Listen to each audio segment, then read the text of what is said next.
দর্শকে এই মুহূর্তে আপনাদেরকে যুক্ত করেছি হাইকোর্ট এবং প্রেস ক্লাব এলাকার মধ্যবর্তী অবস্থান থেকে। যেমনটা দেখতে পাচ্ছেন যে এখানে দুটি জ্যাম দেখা যাচ্ছে। এই জ্যাম দুটিতে কিন্তু একজন পুরুষের লাশের টুকরা পাওয়া গিয়েছে এবং সেই লাশের টুকরাকে কেন্দ্র করে কিন্তু এখানে উৎসুক জনতার ভিড় আমরা লক্ষ্য করতে পারছি। এছাড়াও কিন্তু সিআইডি, র্যাব এবং পুলিশ বাহিনীর সদস্যদেরকেও কিন্তু আমরা এখানে দেখতে পাচ্ছি। ধারণা করা হচ্ছে যে প্রায় 1 থেকে 1.5 ঘন্টা আগে এখানে এই লাশের টুকরা, অর্থাৎ এই যে ড্রাম ভর্তি এই টুকরা ছিল, সেগুলো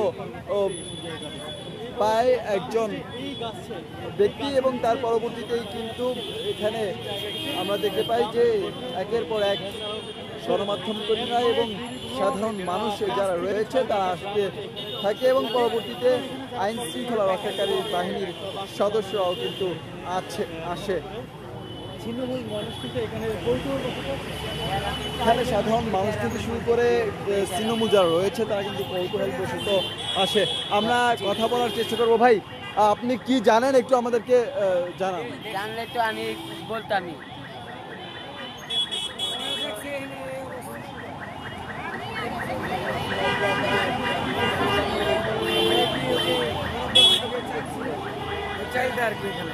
এখানে আপনারা কতক্ষণ মাত্র আসছেন?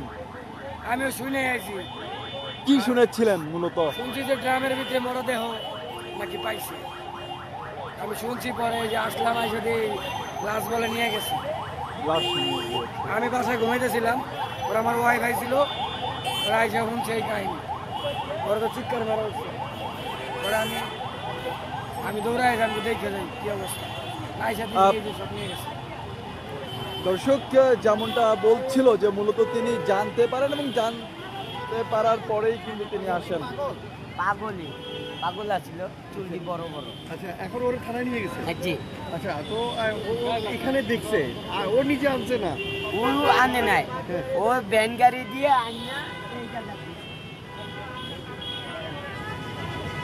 আচ্ছা, তোর পরেই দেখছে। ধুইয়া বাস গেছে গিয়া। এদিকে বড় ভাইরা এই গ্রামের মধ্যে এই ভ্যান গাড়ি আলারা 3জন হইলো আর 2জন লোক, তাহলে আরো 5 জন হইলো, 10 জন হইলো, 3টা না 10টা হইলো।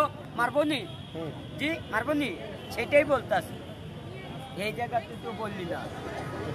এটার সাথে কি আছিল? আর সব কিছু আছে না। যখন নাম কয়জন ছিল? ওরা কয়জন ছিল? আর কয় নাই তো 2জন। তাদের বয়স কেমন ছিল? মুরব্বীর যারা এনেছিল তাদের বয়স কেমন ছিল? যে পাগলাটা লয়ে গেছে, ওই পাগলার চুলটি বড়। দেখছেন ওই থানাত লয়ে গেছে। আর তো কিছু জানে না, ওর সামনে শুয়ে গেছে, তো দেখছে। জানে যে এটার ভিতরে কি আছে না আছে। আপনি কি দেখলেন? যারা নিয়ে আসলো তারা কিভাবে এখানে রেখে গেল একটু বলবেন কি? এইভাবে আমি তো দেখলে কইতাম যে না, এইভাবে আপনি যতদূর না হইলেও 50-60 ফুট করেছে। এটা কয়দিন আগে করছে? আজকে গন্ধ বাইরেছে পরে, সন্ধ্যার পরে। কখন করছে? এটা ছিল পচা না, লাশ পচা না, পলিথিন দিয়ে বাঁধা। মানে আজকে রেখে গেছে, আজকেই পাইছো? আজকে বেশিক্ষণ হয় না। সন্ধ্যার আগে কি ছিল? এগুলো কি? এগুলো কি? এডি চাইলের মধ্যে কালা পলিথিন আছে না, কালা পলিথিন দিয়ে বেঁচে রাখছে। বান্দা তুইছে ওই পলিথিনটা খুলতে কইছে, খুললা একটা টুকরা।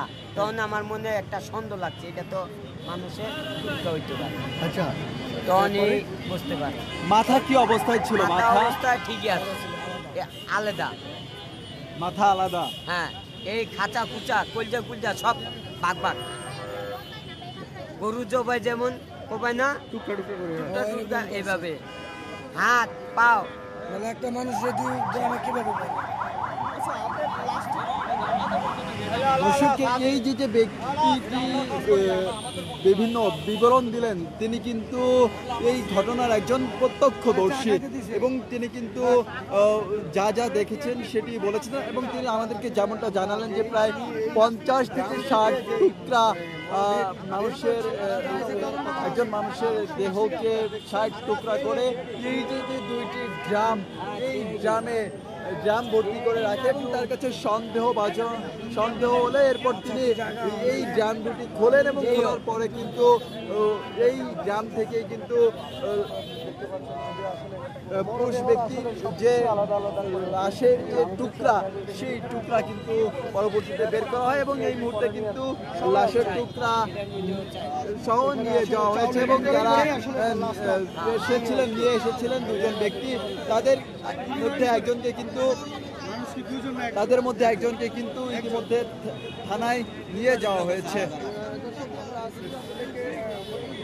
দর্শক, এখানে কিন্তু কৌতূহলবশত বিভিন্ন শ্রেণী পেশার মানুষ এসেছে এবং এই ঘটনার আগেও কিন্তু আমরা যেমনটা লক্ষ্য করেছি যে ঢাকা শহরের বিভিন্ন জায়গায় কিন্তু মরদেহ এবং লাশ পড়ে থাকে, তবে এবার কিন্তু একটি ব্যতিক্রমী চিত্র আমরা ঢাকার বুকে লক্ষ্য করলাম যে একজন ব্যক্তিকে কুপিয়ে তার লাশ গ্রাম ভর্তি করে এই যে হাইকোর্ট এলাকা, সেই হাইকোর্ট এলাকায় ফেলে রেখে যান দুজন ব্যক্তি। অর্থাৎ জনমানবে কিন্তু খুব আতঙ্ক ছড়িয়ে পড়েছে। যারা রয়েছেন ঢাকার সাধারণ মানুষ থেকে শুরু করে বিভিন্ন শ্রেণী পেশা, তারা কিন্তু এই বিষয়টিকে বিভিন্নভাবে দেখছেন। তারা বলছেন যে মূলত তাদের জন্য কিন্তু এই মুহূর্তে খুবই আতঙ্ক তাদের মধ্যে বিরাজ করছে। কখন এই মানুষটির মতো তাদেরকেও এমন পরিণতি বরণ করতে হয় সেটি ঠিক করে বলতে পারছেন না যে তাদেরও এই পরিণতি হবে কিনা। মজক একটা করে উঠাইছি। আপনি কি এই কাজ করেন? জি। হ্যাঁ, জসিম জারে চিনেন? দারোগা জসিম বরিশাল্লা, এর সামনে হারে জিগেন বলবে হ্যাঁ। আপনি তাহলে এই কাজে করেন না? আচ্ছা, আজকে আপনি কি দেখেছেন? আপনি এখানে কখন আসলেন এবং এসে কি দেখলেন? আপনি কি ড্রাম খুলেছিলেন কিনা এগুলো একটু বলুন। ড্রাম খোলাইলে বুঝলে আমি তো খুলছি না, বলছে দিকে বলছি। হ্যাঁ হ্যাঁ, চার দোয়ানে একজনে বলছে, আরো কয়েকজনে ডাক দিয়া আইছে, বলছে এই গ্রামে কি তা আমাকে যার ব্যান গাড়ি চালায় এর গাড়ি, ওই যে সামনে ব্যান গাড়ি ডিফারেন্ট বান গাড়ি, হ্যাঁ গাড়ি চালায়, খেপ পারলে খেপ মারি আচ্ছা, আপনি খুলে কি দেখছেন? খুলে আপনি পলিটিন চাল মধ্যে পলিটিন দিয়ে পেঁচাই না আসছিল রশি দিয়া, ওই রশি খুললা যখন বাইর করছি না একটা টুকা মাংসের মতন টুকা, ওই টুকাটা দেখায় সন্দেহ লাগছে ওইটাই মানুষ হবে, গন্ধ বেরিয়ে গেছে হালকা। এরপর কি দেখছেন? কত টুকরা পাইছেন? 50 থেকে 60 টুকরা হয়েছে। কলিজা মূল্যে যায়, আড্ডি উড্ডি সব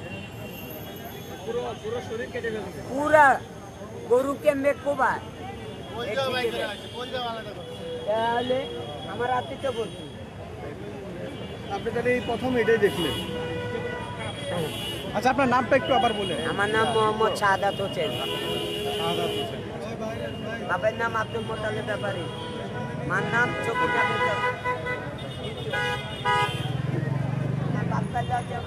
সম্পত্তি আছিল সব